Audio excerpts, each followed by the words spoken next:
For a moment there, the Trump administration thought they had successfully moved Epstein out of the headlines after capturing Maduro and militarily invading Venezuela. The capture of Maduro was successful. The military did a good job. But what follows is a nation-building exercise where the United States may have to go boots on the ground after we didn't even successfully remove the regime. Maduro's vice president is still in power and is still operating in the exact same way. And we've looped back around to more Epstein files kind of being released. But the problem is the DOJ continues to over-redact files while delaying the release of the full set. Let me remind you what resurfaced the entire Epstein controversy was Elon Musk, of all people, while he was feuding with Trump as he was in the administration working with them. He said, "Time to drop the really big bomb at real. Donald Trump is in the Epstein files. That is the real reason they have not been made public." Have a nice day, DJT. Remember, Elon Musk was the person who was inside. He had all of the information and the data in the White House. And that was talked about. The DOJ may be releasing the list of Jeffrey Epstein's clients. Will that really happen? It's sitting on my desk right now to review. That's been a directive by President Trump. I'm reviewing that. I'm reviewing JFK files, MLK files. Okay. Will that really happen? It's sitting on my desk right now to review. That's been a directive by President Trump. I'm reviewing that. I'm reviewing JFK files, MLK files. Okay, but we know all this. There are new updates that are popping up. The Oversight Dems pointed out on January 3rd. We are sure it's just a coincidence, but today is the statutory date for the DOJ to explain its redactions in the Epstein file productions. We have not forgotten, and we won't let up regardless of the president's new constitutional actions. We also point out that 1 day ago, the word Epstein did not appear at all on the front page of the New York Times when it was dominating the headlines for a few months. So, Donald Trump thought he could benefit in multiple ways. He thought maybe he could get oil for Venezuela while knocking Epstein out of the headlines. It's not that simple. Harry Sison points out Trump's DOJ just admitted in a letter to a federal judge released today that they've only reviewed less than 1% of the Epstein files. This is the most obvious and disgusting cover-up in American history. This reads, "Overview of work in progress and documents remaining to be reviewed." To date, the department has now posted to the DOJ Epstein Library webpage approximately 12,085 documents comprising of approximately 125 pages in response to the Epstein Files Transparency Act. There are now more than 2 million documents potentially responsive to the act that are in various phases of review. I'm going to say that this is a larger cover-up than Watergate in size, scope, and scale due to the multi-department aspect of it. Well, Watergate, the main cover-up was concentrated within Nixon's main cabinet. Of course, it was awful. It was a massive scandal that dominated the headlines. But this is throughout the entire administration, from the FBI to the DOJ to the president himself, actively working to cover this up, actively slow-rolling it. We may not see some of the files until Trump leaves office.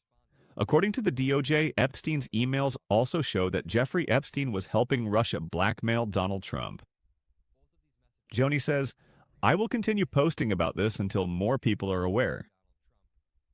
This says, "Sharon was great from Jeffrey." Files. I mean, come on, what is in those Epstein files? Because every time that story gets close to daylight, something else explodes. A new crisis, a new emergency, a new headline that pulls everyone's attention away. We were promised transparency. We were promised the truth.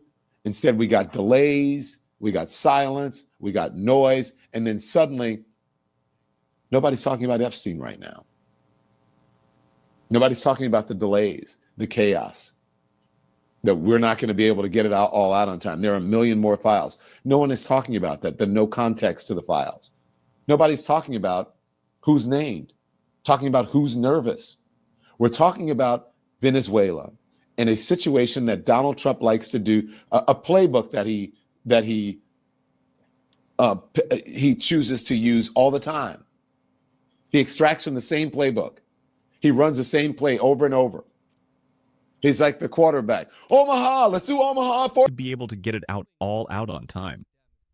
There are a million more files. No one is talking about that. The no context to the files. Nobody's talking about whose name, talking about who's nervous. We're talking about Venezuela and a situation that Donald Trump likes to do.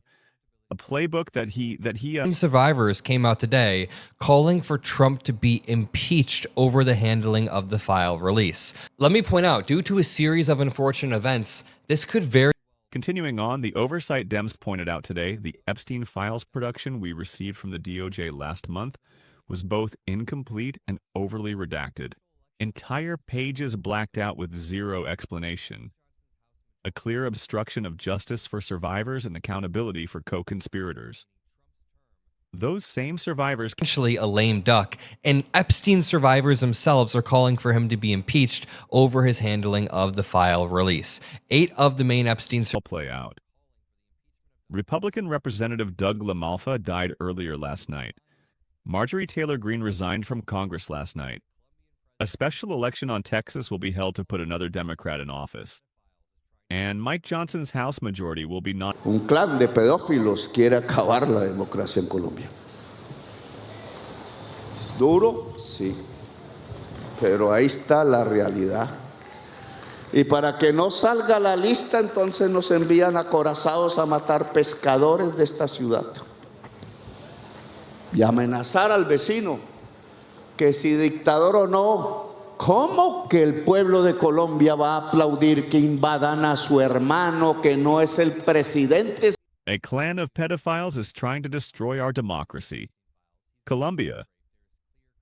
See to continue, RV points out Donald Trump's name is in the Epstein files. He's been accused of rape. There is clear-cut proof. This is the #1 reason for attacking Venezuela. With Donald Trump.